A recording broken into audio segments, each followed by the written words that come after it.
I have to be delicate in the way that I proposition this video.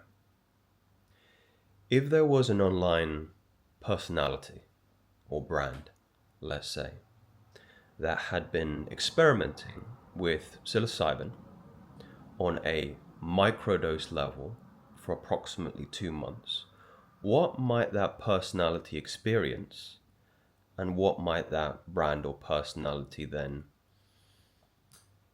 give in terms of a personal anecdote to the individuals that have so graciously subscribed and adhered to some of the content that that personality or brand had espoused to them. This is what they might say. The first thing that you will experience in your consciousness is a profound change in the joy that you will be present with every single day. Very, very profound joy, not pleasure, joy. And the distinction I make between those particular words is important. And to be more, to use a scientific parlance here, I would describe the distinction between those two as joy is experienced when the levels of serotonin and perhaps oxytocin are very, very high, comparatively to pleasure, where dopamine is going to be the progenitor behind that particular experience. So joy, serotonin, oxytocin, pleasure, dopamine. Now, what's really interesting about the molecular composition of psilocybin, or more specifically psilocin, which is actually the active component in which you experience this joy, this serotonin, because it goes through an enzymatic process. Once you ingest psilocybin, it moves from psilocybin to psilocin. The structure is very, very interesting because it's not too dissimilar to serotonin. Serotonin is what you might experience when you have a good meal, a very nutritious, satiating meal, that kind of warmth around your solar plexus. It is so profound, so palpable. And you know what's amazing about it is this personality might say that it lasts so long. The active time of psilocin is approximately 6 to 8 hours. So depending on when a human being decides to introduce this component into their body, they can experience a sense of joy for a long, long period of time. Now, what does this mean in terms of utility for an individual who may be considering ingratiating this compound into their daily stack, let's say? Well, the first one would be mitigation of any kind of neurotic symptoms. Anxiety being one, depression being a big one. It is not too difficult to understand why an individual, or you hear so many anecdotes of individuals who've been suffering with depression, and not just depression, but I would say substance dependency issues like alcohol or perhaps nicotine. You talk about smoking here, have experimented with psilocybin and then thrown away their SSRIs. There is an enormous amount of utility, I think, in this area, which is becoming increasingly more, or viewed as increasingly more open by the authorities and, the legal constitutions around these particular protected and what would you say? You would say, governed substances in the world today. So that is one very, very powerful anecdote that personality and brand might give to the individuals that have, again, graciously subscribed to his or hers particular content. And even that itself is such strong rationality to at least give something like that a go. Considering perhaps also the natural implications of sourcing it, we're talking about a fungus that grows probably in your proximity, geographically speaking. Very natural, very unprocessed and manufactured. You can literally pick from the ground and ingest, and this is what you might experience. The second really interesting phenomenon that an individual might experience on microdosing psilocybin or psilocin would be the impacts it then has on productivity, focus, and attention. I think a lot of our aversions to deep work come firstly at the consequence of experiencing neurosis, depression, anxiety. You have anxiety about doing a particular task, maybe sitting down and writing or working on your side hustle or even your primary occupation. And you can imagine the change in your psychological temperament and your diligence and conviction in those particular tasks if you were experiencing those aforementioned neurotic symptoms.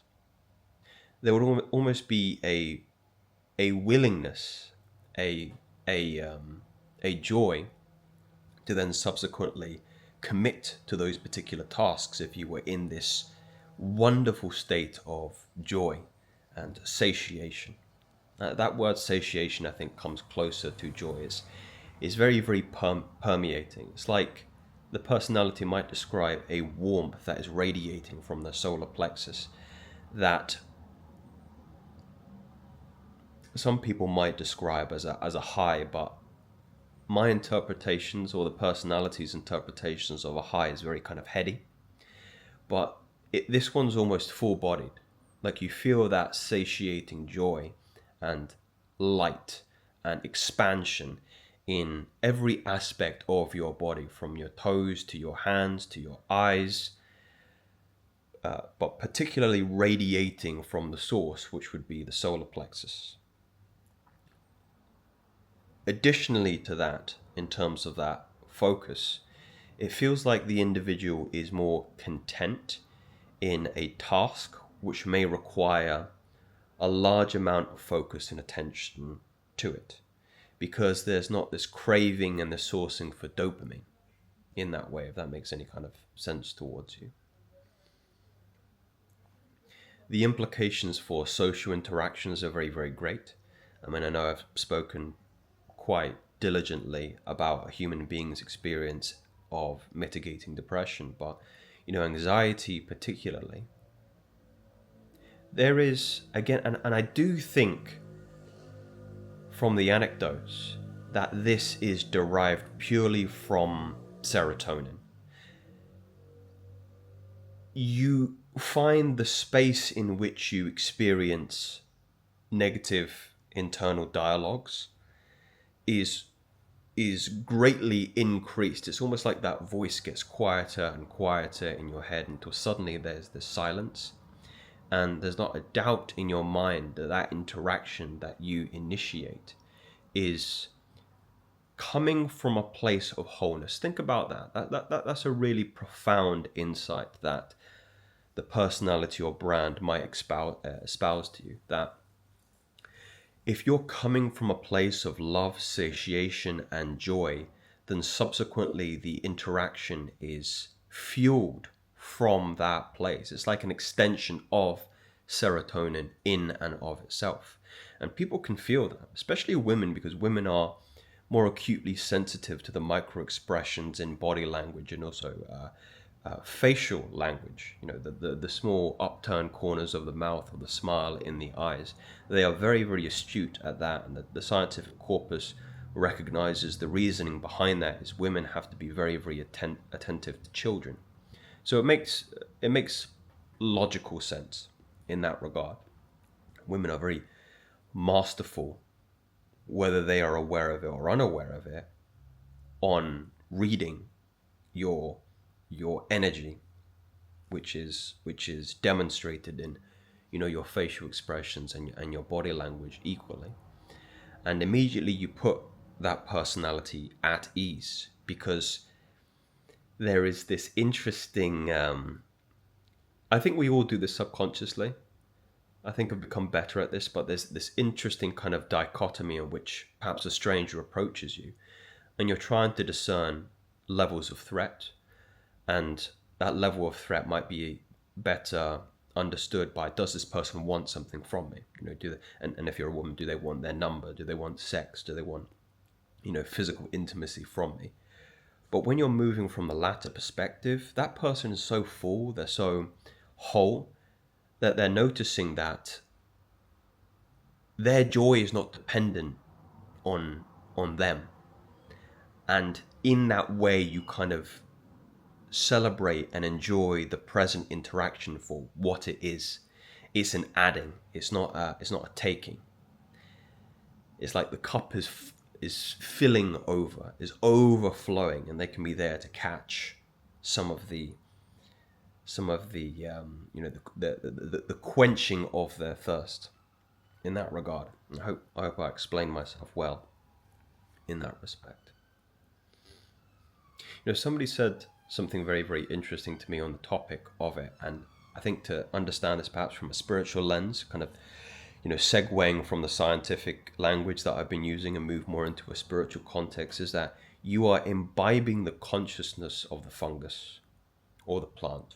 Right? I've got some books on dimethyltryptamine here, and what's interesting about my understandings of dimethyltryptamine and I forget the scientific compound of the other variation of dimethyltryptamine, is when you read and listen to anecdotes from individuals who are part of tribes and in the Amazon.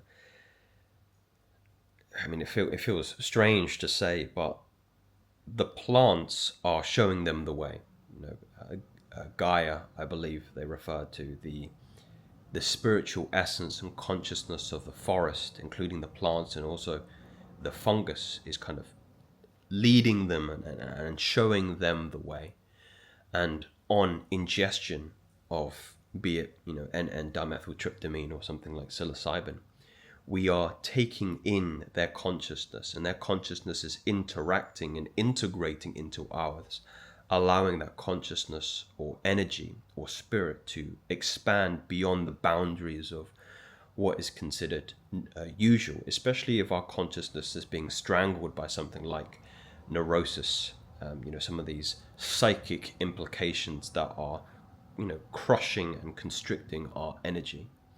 And integrating another form of consciousness in the forms of fungus or plant medicine allows us the opportunity to take away the vines that are kind of constricting our oxygen to spirit. And I think that's true. I think that's true.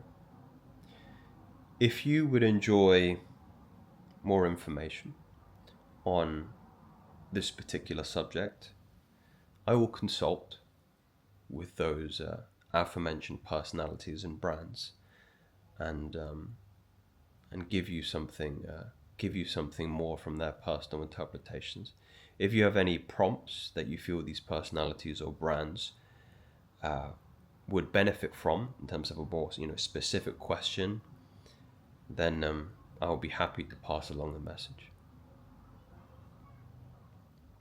What do you think, gentlemen? Theories or facts? Speak soon.